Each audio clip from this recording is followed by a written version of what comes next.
Бул Гүлчехра. Ал өзүнүн айылдашына турмушка чыккан.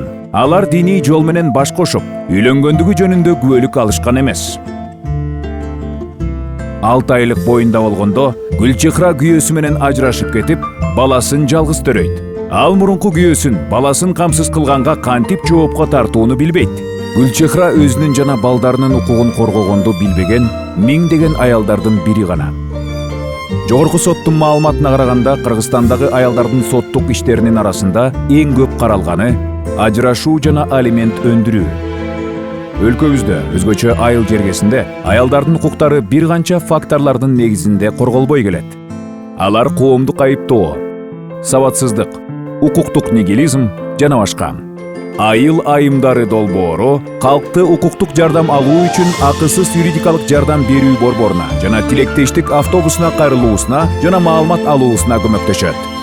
Чүй жана Ош облустарында акысыз юридикалык жардам берүү борборлоруна кайрылгандардын саны былтыркы жылга салыштырмалуу 20%га өстү.